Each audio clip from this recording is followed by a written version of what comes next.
Howdy and welcome to episode 67 of T-Shirts and Shawls. I'm Karen and today is Thursday, December 27th. I forgot to check the date. December 27th, 2018. So last night my husband and I went to go see Phantom of the Opera, which I will talk about in the what I'm reading and watching section. And so my son stayed the night at my mom's house, and it is I just woke up, got a shower. I still have a little bit of time before my mom expects me to pick up Luke, so I thought I would go ahead and record an episode of the podcast. So we'll go ahead and get started. So for what I've finished, if you've been watching the podcast, you know that for the Indie Design Gift Along, I am working on the challenge where you knit one project from each of the categories. So it's called the Opadoo challenge. So last time I had finished the sweater, my worsted sock arms, the canela, which is a little bag with beads on it. And so that was kind of the other category. And then I also had finished, apparently now, am I bringing, oh, the hat. That's right. I did a brioche hat. So those were the things that I had finished last time. I was pretty sure I finished the bag last time. So now I finished a few more projects. I finished a baby hat. So I used the Brimish pattern. It's the designer, her name is Sarah. I forget her last name right now, but she's the one who's done all the gnomes, Never Not Gnoming. So she has this hat pattern called Brimish that has lots of different sizes and different options for the brim. So it's a really, really great pattern if you need like a basic hat pattern that could fit a wide range of sizes and you want something that's maybe a little bit different across each one. It's a really excellent pattern for that. I will link to that in the show notes. But I finished it. I've got pictures of it, but I cannot find it. I know I put it somewhere, but I searched for it this morning before I started recording and I just can't find it. So I will link to my project page in the show notes and you'll have to see it that way. So the next project that I finished is a pair of slippers. This is Lake Ridge. And it's kind of hard. They're not very well shaped when they're off the foot, but on the foot they fit pretty well. It's a little bit big for my foot. But I think, I don't think that's any issue with the pattern. I think that was just me. It's a little big on my foot, but it looks a lot better when it's on a foot. So I'm kind of trying to stretch it out and pretend my hand is a foot. Anyway, so it's got this nice little cabled pattern here. And so I do have both of them. I did finish this project. The neat thing about this pattern is you actually do a cast on using Judy's Magic cast on back here, and then you work it going outward from the back of the heel. So you're going outward as well as working the bottom of the foot at the same time. And then you come around here, and at this point you join in the rounds, and then you work in the rounds and decrease for the toe. So it was a really interesting construction, and I have to admit, when I started it, it took a little while for my brain to wrap my head around the construction, and I just decided, you know what, I'm going to trust the pattern. I know this designer. I know this designer is someone that is trustworthy, so I'm just gonna trust that she knows what she's doing. Other people have made this, and I'm just gonna go with it. So once I, kind of just let myself go with the pattern, it was a lot, it ran a lot more smoothly. And the second slipper, I knit that one much faster than the first one, I think because by that point I trusted the pattern, I kind of knew what was going on, and it went a lot faster. So I think these are going to be nice, like when I'm sitting down and knitting, especially at night or in the morning, and maybe my feet are a little cold. I will put these on. I don't know how much I'm going to walk around the house in these, but maybe I'll do that too. I'm not sure. The yarn is a BFL, so Blueface Leicester, which does hold up better than merino, so it might be okay to walk around in the house with these. And it is some yarn that I've had in my stash. I think it was 2011. So I'm happy to use that yarn and finish that project. So that meets the feet category. Then I did the project for the hand category. And these are fingerless mitts. I'm going to put them on so I can show you that way. The pattern is called the Rapunzel mitten. And the reason for that is this really interesting braid that's right here. So in all, it's a pretty simple, stockinette fingerless mitt pattern. So you can see, and there is a different right and left, so the braid goes accordingly. So so in all, it's pretty simple stockinette, and it's the braid part that really gives it that extra bit. So it was a quick project, a quick pattern. If you need fingerless mitts, or someone says, my hands are always cold, I could really use some fingerless mitts, this is a great pattern if you want to get to it quickly. But it's a good fit. I think there were 3 different sizes in the pattern, and I did the middle size.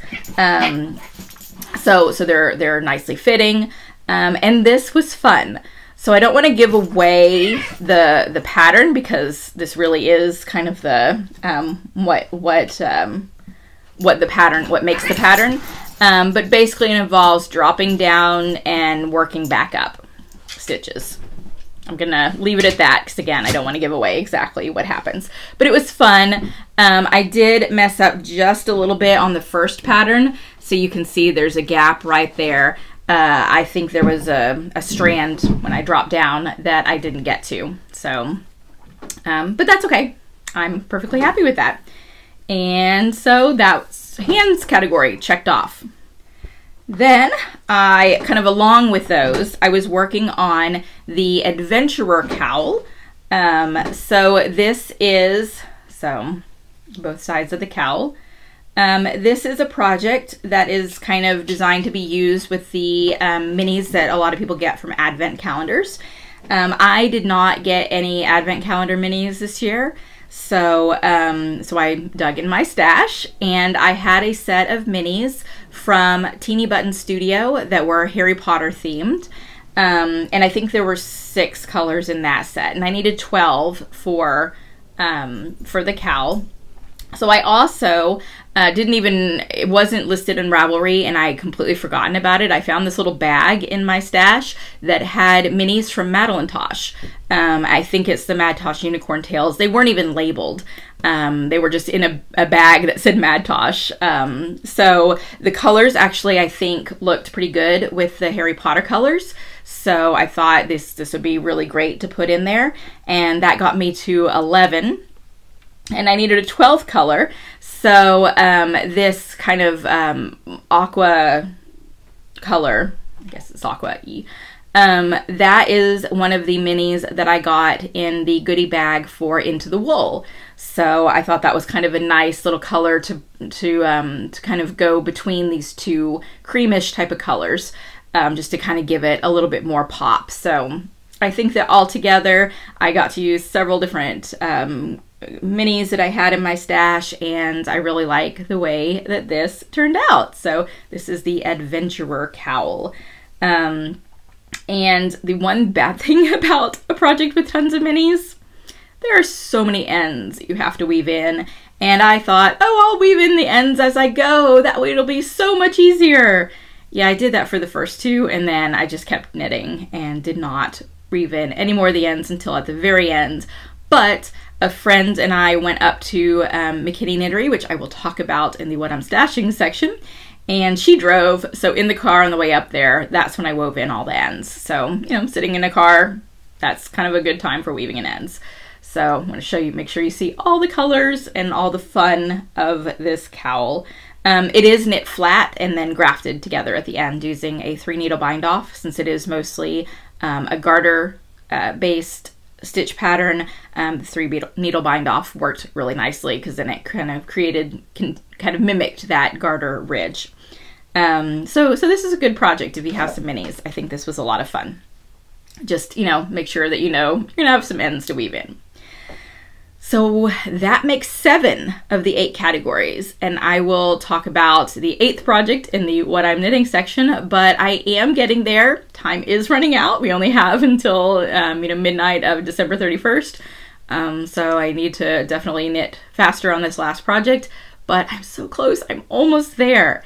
So, and that is what has been occupying my time pretty much for the past 2 weeks.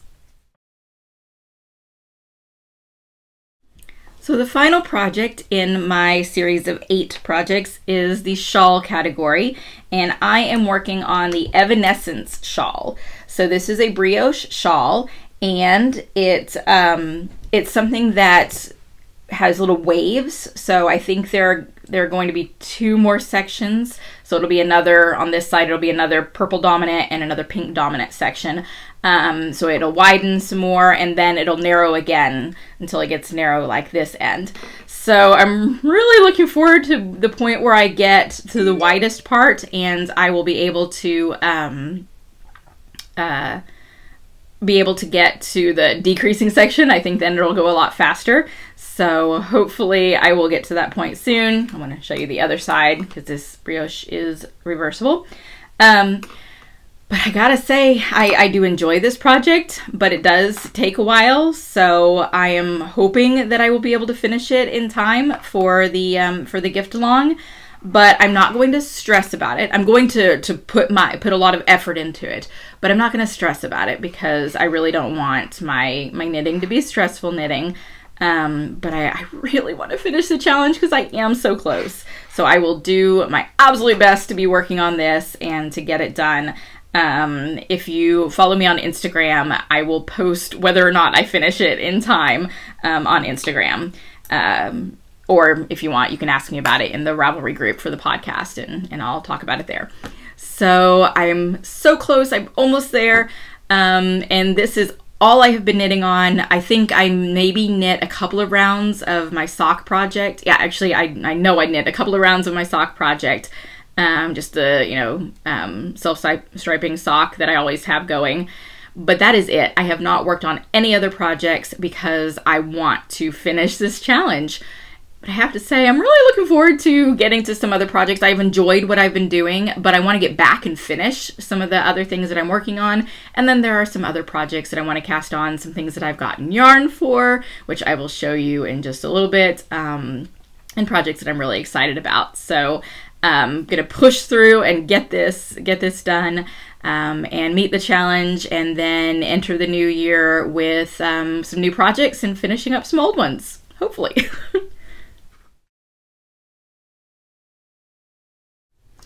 So on Saturday, one of my friends texted me and said, "Hey, do you feel like a road trip?"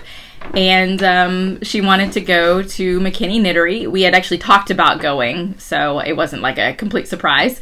But we had talked about going, and so she texted me to see if I was still interested in going. And so we hopped in the car, and on Saturday went up to McKinney. For those of you who are not in the area, basically McKinney is just about an hour's drive away, maybe a little bit less from where I live. And there is a yarn shop in the downtown area there that started out in one of those like group sales places where there are different booths that are set up.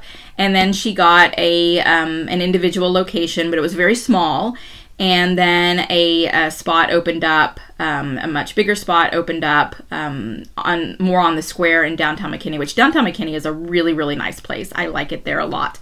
And so they recently moved to a bigger space. And we had gone to the smaller space during the yarn crawl. And so we were really eager because, I mean, it was such a small space, but so much goodness packed into that space. So we were really eager to go to the larger space because I know that means she's able, to spread things out a little bit more, and also to get even more good stuff in there.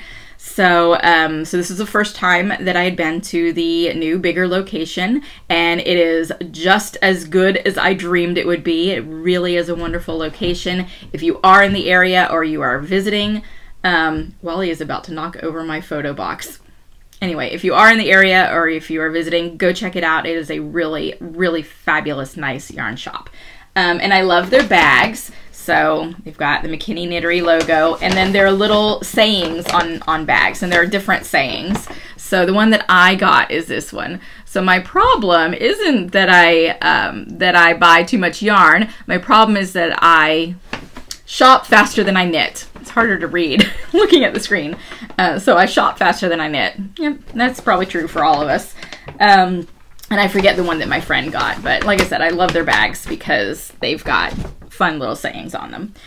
Anyway, so yeah, both my friend and I got, a little bit of stuff for our stash.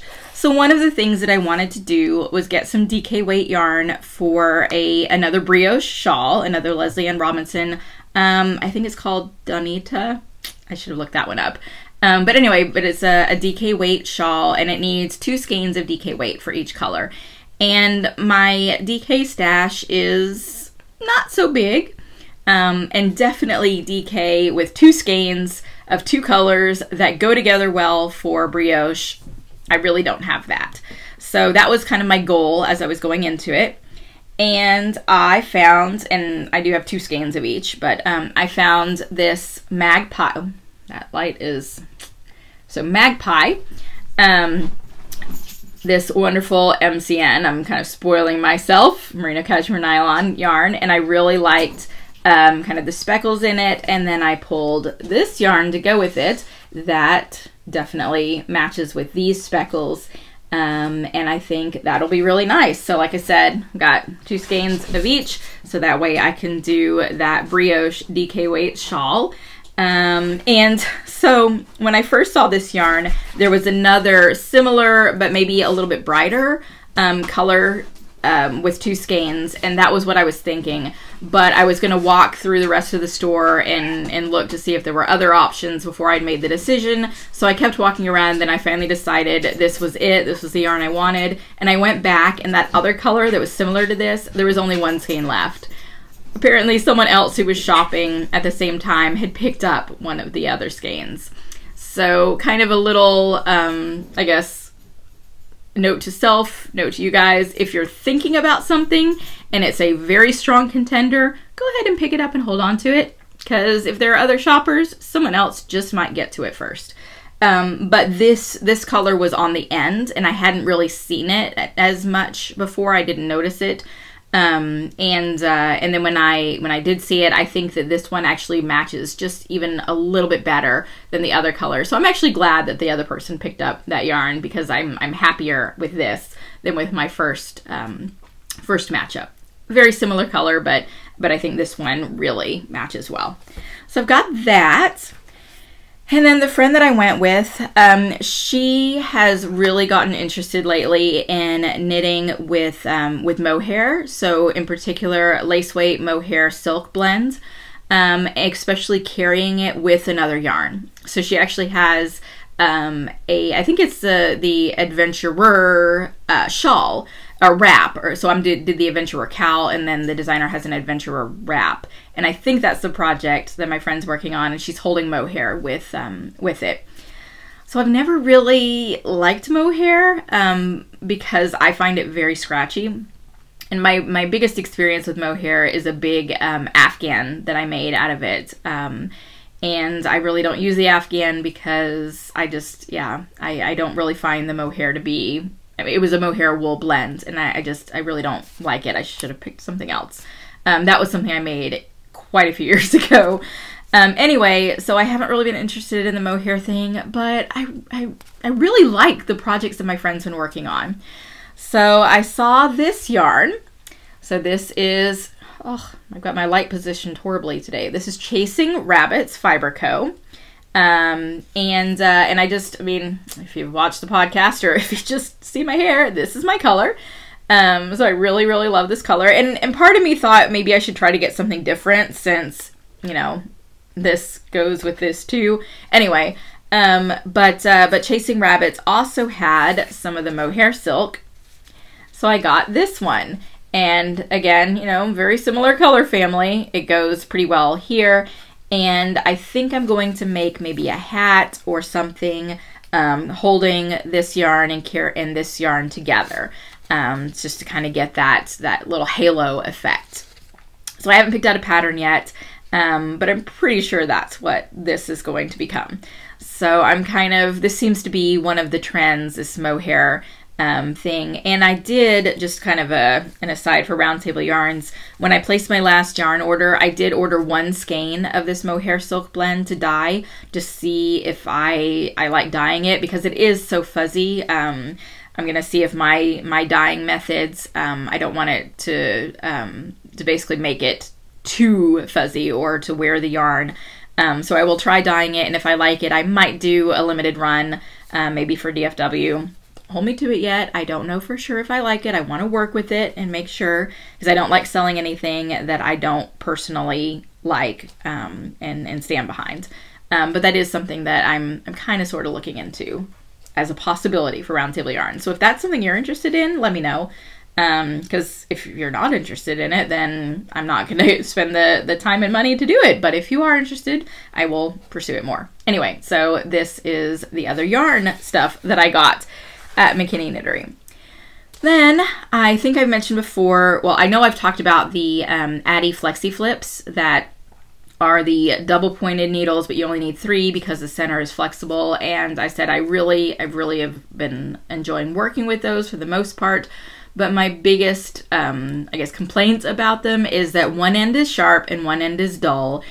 I am a sharp needle knitter. I really like and need sharp needles. So I as much as I love the Flexi Flips, that dull end just kind of ruins it for me. Guess what? Hiya Hiya came out with their own version. So this is the Hiya Hiya Flyer.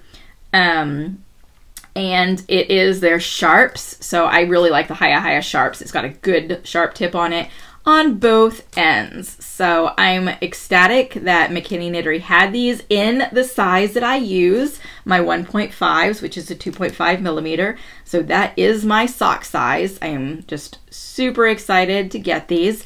And I think this is another reason I'm really wanting to get done with those gift along projects, because I want to cast a sock on and try these out. I think probably what I will do is my current sock project. I do have the first sock going on DPNs, but maybe I'll cast on the second sock on these. Hopefully the sizing won't be too different as far as sizing for different needles. But anyway, I was super excited about these. And then the last thing that I got is McKinney Knittery has soaps and body lotions and stuff from Tuft Woolens. So these are little lotion bars. So basically you can rub it on your hands. Especially when the weather is cold, you know, I just get really dry skin. So I decided to I actually picked up 2 of these. This is the Espresso Vanilla scent, and the other one that I got is called Amaretto by Morning. So it's a Amaretto scent. And that's the one that I've actually been using, that I put in my knitting bag first. So I thought I would pick up some of those to help my hands, because as knitters we want to keep our hands really nice and soft and working so that we can continue knitting. So that is the trip to McKinney Knittery. So we had a lot of fun there. And then I did get a couple of knitting related things for Christmas. So 2 books. So the first one is this one called The Mindfulness in Knitting. And this is basically, it says Meditations on Craft and Calm. So I thought that this would just be a nice book to read. I think it's just different essays. I don't really know much about it, but it seemed to be getting some good reviews, and it's a very relatively recent release, so I thought I would give that a try. And then this is the book that I wanted most of all, so I was very excited to get it. It's one of those things that if I didn't get it for Christmas, it was going to be a present that I bought myself. So this is The Knitter's Dictionary by Kate Atherley. And I'm pretty sure I've talked about Kate Atherley before. I think that she's really fabulous. And so this is just a really good reference guide. So I'll show you just one page so I don't show too much of it. But, you know, if you're wondering, like I see right here, as if to knit, as if to purl, as established, you know, what exactly does that mean? So when you're coming across a pattern instruction and you're wondering what is going on there, then this is a dictionary that you can look things up in. It looks like it has just so many good things in here. I haven't even really had a chance to sit down and flip through this book yet, but I'm looking forward to doing that. So, oh yeah, yeah. I'm even though this is a dictionary, I think this is a book that I'm just going to sit down and read through. I think that, you know, it can be a reference that you look up specific things, but I'm going to read through it and get some little tips and see what I can get. So really excited to add that to my book stash. So yeah, I've been having fun adding things to stash, and I really want to cast on this project, but gonna wait until the current project is done so I can meet that gift along goal. But that's going to be the next brioche project, that DK weight shawl. And that is what I've been stashing. So I did forget to mention, I was planning on doing it in the what I'm stashing section. I did get this new shirt for Christmas. So it says, "A TARDIS is my Patronus." I really love this because it combines two of my biggest fandoms, Harry Potter and Doctor Who. So my sister got me this shirt. Really happy with it. And I didn't want to have like a whole section where I talked about it, but I did want to at least share it. Anyway, so what I have been reading and watching. So reading, I have been reading a series that from when I was younger, I really, really deeply love, and every now and then I reread it. And it's been a while, so I thought it was due for a reread. So the series is The Dark is Rising by Susan Cooper. And it is a series that is takes place, well, I would say in modern times, but modern to when it was written. So it's not, 2018. It is kind of the 1960s, 70s. I don't, it's definitely pre a lot of the technology we have. Anyway, and it is it's not children's, but not quite young adult. It's kind of that, I guess, middle area book, and it's about, children that go on adventures. The first book is Over Sea, Under Stone, and it follows these three siblings. And the second book we move, which is called The Dark is Rising, we move to another protagonist, Will. And then it's a 5-book series, and they do all come together for the final adventure. So all of the stories and all of the different characters do combine. And it does have Arthurian ties, so it does have ties to King Arthur. And I really, really love these books, and I decided that it has been a while since I have read them, and I think that it is about time that I read them again. So I finished the first one, Over Sea, Under Stone, and I am a little over halfway through the second one. It was really, really nice. My son and I have started reading, instead of like reading to one another at night, we've started reading, sitting together side by side. So we still do a little bit of reading to one another, but it's kind of nice to kind of sit and quietly just read together. He's reading chapter books now. And it's a nice way of, before he goes to bed, of kind of getting him to wind down a little bit. So that's what I've been reading. And on Christmas Eve, I actually read the chapter that takes place on Christmas Eve in the book. So it was just kind of a neat little, connection with what was going on in the book and kind of what's going on here. Although in the book, it was like there was tons of snow on the ground. Type of Christmas Eve, and no snow here in Texas. Lots and lots of rain yesterday, but no snow for Christmas for us. But anyway, so I'm really enjoying that series. If you've never read it, it is really, really good. So it's called The Dark is Rising, the entire series. It's also the title of the second book, and the author is Susan Cooper, and I will link to that in the show notes. If you have read it and it's been a long time since you've read it, it's worth a reread. It's something that I think has held up, stood the test of time, and I really, really dearly love them, and I'm really enjoying my reread. I'm also, since it does have an Arthurian tie, I'm kind of thinking about the idea of doing some colorways, dyeing some colorways that are basically inspired by that series. So that's another reason for my reread of it. So we'll see what happens. I have some ideas in mind, but not completely fully formed yet. So anyway, so that's what I've been reading. As far as what I've been watching, a lot of the shows are currently on hiatus. The biggest thing I guess I've been watching is Outlander, which for the most part I am enjoying. They are definitely, if you are a book purist, this particular series that we're on right now, they have taken even more liberties than some of the other series, moving events around, shuffling things. I still think it works very well as a story. I still think it is true to the characters for the most part. And I am enjoying it. And it's been a while since I've read the books, so I don't have the books so in my head that I'm worried about all the differences. But if you are a book purist, from what I understand, this is definitely the season that has taken the most liberties with the book. But again, still, I think it's very true to what Outlander is, which I think is really the heart of an adaptation, as long as you stay true to what that concept is, even if some of the events change a little bit. So I've been enjoying that. And then I don't think there's really anything else big of note for TV shows or movies. I did take Luke to go see the new Wreck-It Ralph movie, so Ralph Breaks the Internet. We enjoyed that one. I do think that I liked the first one a little bit better. And I really liked the first one quite a bit.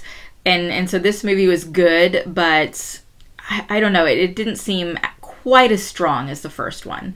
I guess the first one, I see it as a heartwarming story of friendship, whereas my son sees the I want to wreck it part.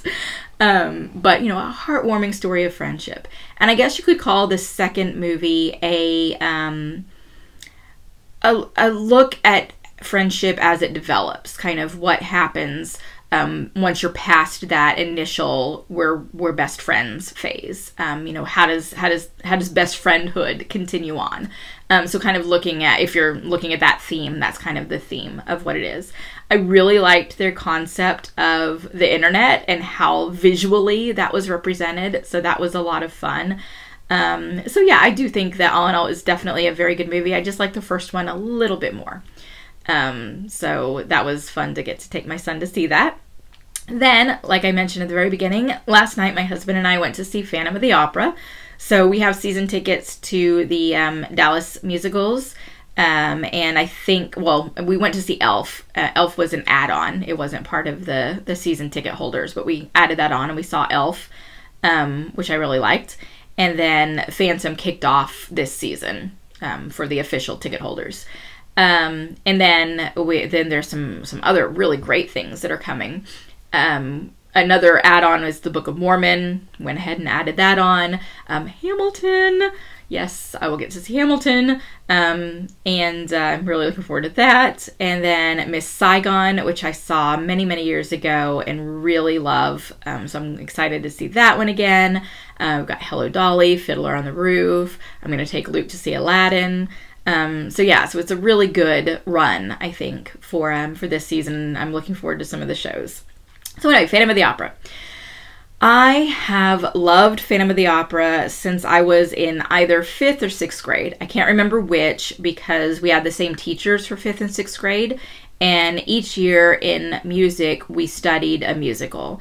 And one year it was Oklahoma, and the other year it was Phantom. And so I don't remember which one was 5th and which one was 6th. But it was in the late 80s, which is right when Phantom came out. So basically I've loved Phantom for 30 years. Anyway, so I remember that we were listening to it like bit by bit in class. And there was a group of people that I sat with at lunch, and we were all just so excited by the story, and we loved it so much.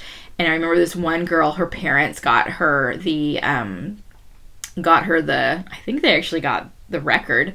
I got a cassette tape when I finally got mine. And so it has, you know, the entire score and all the words and everything. So she had listened to the rest of it and knew the rest of the story. And I remember her telling us all about what happens in the rest of the story that we hadn't yet gotten to in class. And just hanging on to her every word. She was a really good storyteller, thankfully. And just, oh my gosh, you know, I can't believe all this stuff that happens. And I had wanted to see it for years and years, and I didn't get to see it until, I think it was when Jarrett and I were first married. So now that's been, let's see, we've been married for 18 years. I think it was maybe 16 years ago. It wasn't right when we first got married, but not too far after. And I think it was here in Dallas. And I still remember that first time that I saw it, and when the music started, and it just, oh, that feeling, you know, you'll never get that, something that you love, you'll never get that first feeling again, but gosh, you'll remember it. So that was just extraordinary, and I was so happy to be able to see it. And then I saw it with Jarrett, and then I took my mom. I got to see it again, and yeah, that was just a fabulous experience. But it's been a long time since I've seen Phantom of the Opera. And so I was really excited when it was on this season, seeing it again. So Jarrett and I went last night, and again, I'm taking my mom. We're going to go, I guess in a week and a half, and we're going to go see it again. And apparently they've made some changes to the set design over the years. And so the touring company does a different set design than the original. The first touring company I saw did the original set design, but apparently a lot of it is very elaborate, very large, and I can understand that it gets difficult to travel with that type of thing. Plus, you know, I mean, it has been around for quite a while, and I'm sure, you know, making some changes and freshening things up is something that happens. But I have to say, I still loved it. So I want to make sure that is clear. But I was a little disappointed in some of the changes because they did back off of some of the spectacle of it. And it wasn't as grandiose, I guess. And I actually, after we got home last night, you know, I Googled to see like what were some of the set changes. And it did say, I found an article that actually did quote the people who kind of came up with the new ideas, saying that they were actually backing off from some of that grandiosity and making it more realistic, and making it where some of the other players like Carlotta and some of the others weren't quite over the top buffoons. That was the part in the quote, that they reacted a little more realistically rather than parodies, and that the operas that are performed in the show, instead of being kind of, again, parodies, they were taken a little more seriously. And so I could see that. And I could see why, therefore, some of that over-the-top set design wouldn't quite be there. But the things that I'm a little disappointed in the opening opera that they show, they're doing Hannibal, and I remember, you know, the guy riding in on this giant elephant, basically. Not a real, you know, a set elephant. And that didn't happen. He was kind of in this little, like, chariot type of thing. The one that probably I was most disappointed in is at the very beginning of Act 2 is the Masquerade. And in the past, they do it on this huge staircase, and they're all dancing on the staircase, and the Phantom, you can see him coming down the staircase, and they didn't do that. They did this kind of mirror type of effect, and so it was neat, and I think if you hadn't seen the show before and you hadn't experienced the staircase, that it probably is a really cool design, but I miss the staircase. And then the journey, so back to the first act, the journey down to the Phantom's lair, where there's, you know, the boat going across the stage with all the, I guess, I don't know if they use dry ice, I don't know exactly what effects they use, a smoke machine, something, and, you know, it looks like they're down there on the mist. I remember it being like they would start like in the back of the stage and kind of work their way, like winding back and forth and coming to the front. That's how I remember it. This time they had a set where, you know, it was up top and they were walking, and then there were some stairs that came out, and then they did do the boat across the stage, but it wasn't a very long trip across the stage, and it wasn't even all the way across. So I felt that a little bit of that, I don't know, kind of just atmosphere, I guess, of that trip down to the Phantom's lair was not quite as strong as the original. Again, I'm saying all these things, but I did really enjoy it, and I'm very glad that we went, and I'm looking forward to going back and seeing it again with my mom. Maybe now that I know kind of what to expect, I won't have to worry about being disappointed that there's no staircase in Masquerade. I'll just know, okay, this is what it is, and maybe now I I can pay more attention to what they actually did and enjoy it. There is one thing that they did, though, that I'm not sure. Well, I know that I don't like, but yeah. So the other thing that the article said is that they tried to make this portrayal of the Phantom a little more, focusing more on the anger and that he was not monstrous, but more toward that. Whereas I've always kind of seen him as, very sympathetic, and especially in the end. I mean, spoiler alert if you don't know Phantom. When Christine kisses him in the end, I mean, you've got to have a sympathetic character to really make that work. But it did seem like they were focusing more on that darker side of him. And there's one point where he throws Christine onto the bed, and he kind of climbs up on the bed and is over her. And that just seemed, I mean, yes, I have to admit, I mean, if you look at the story, he's basically kidnapping this woman and taking her to his, where he lives, and holding her onto her and not releasing her. So yeah, that is very problematic for sure. But I think that moment of him throwing her onto the bed, just, it's hard to have sympathy for the character when you have moments like that. So I think it made it a little bit harder to see her having that connection with him at the end. So that quibble, I would say probably I don't agree with that stage direction. I can get over some of the set design, but that one moment, that was a little much, I think, as far as characterization. Anyway, I'm going on and on about Phantom. Like I said, it was the first musical that really got me into musicals, and made me excited about them. So it is, it's my long-term musical love. So anyway, but I was very, very happy to see it. Looking forward to seeing it one more time in a week and a half with my mom. And yeah, that is what I've been reading and watching. There is one question for Karen today.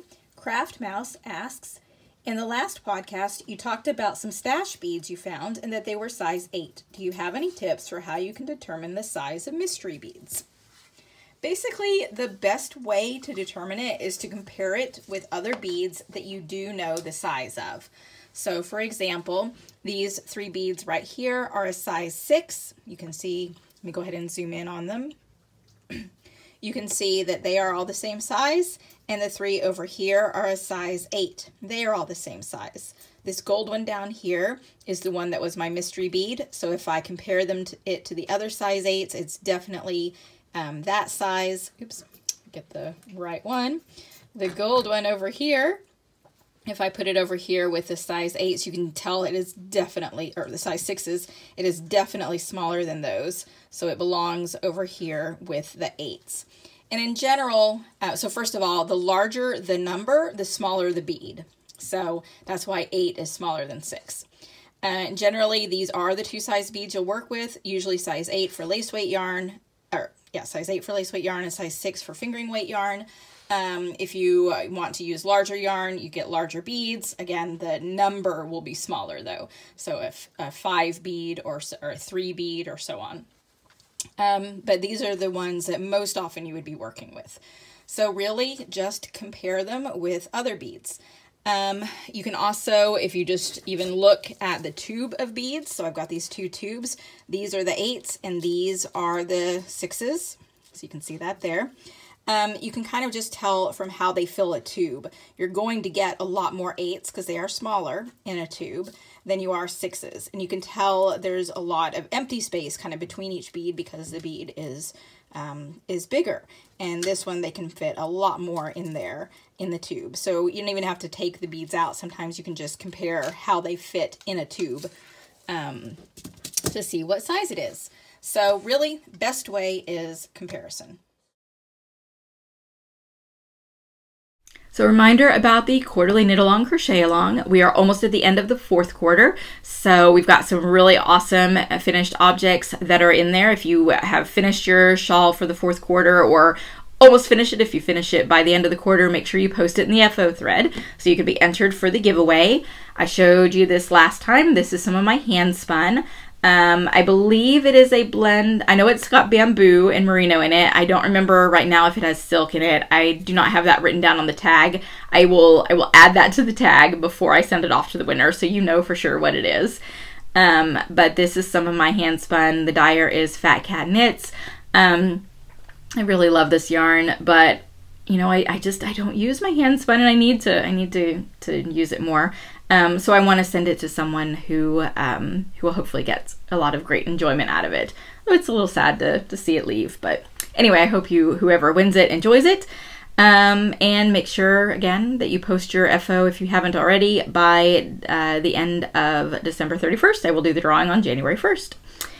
In the meantime, we are working on our theme for the next quarter's knit along. I had the nominations thread opened a few days ago, and we have several nominations. This time, instead of just any shawl that, I allowed the option if you want to nominate any project that. So it could be, if you want to do specifically a shawl, nominate any shawl that. If you wanted to do any project, then phrase it that way. I think we have some nominations both ways. We've got some interesting ideas, some great ideas in there. And today is the 27th, and that is when I said I would close the nominations thread and open up the voting thread. So by the time this episode is uploaded, then I should have the voting thread open. The nominations thread will be closed, and the voting thread will be open. So we'll vote. Maybe we'll go up to definitely the 30th. I'll give you a couple of days. Maybe even the 31st. We'll kind of see how the voting goes, and hopefully get a theme for the first quarter of 2019. For the knit along and crochet along there. And based upon the theme, I will decide on. I sometimes like to pick prizes that go with the theme if I can. So we'll see what the theme is, and I'll think about some prizes. So I hope you will jump over to the Ravelry group and vote for that if you are watching this before the end of the year and still have time to get your vote in. And that's it for this episode. I probably need to run over to my mom's house and get my son. And we will probably be playing lots and lots of board games all day. Pretty much that is what he got for Christmas, just a giant stack of board games. So we spent a good chunk of yesterday playing them, and we will probably do that today too. Reading rules as fast as I can and trying to get to the games. So we're having a lot of fun doing that.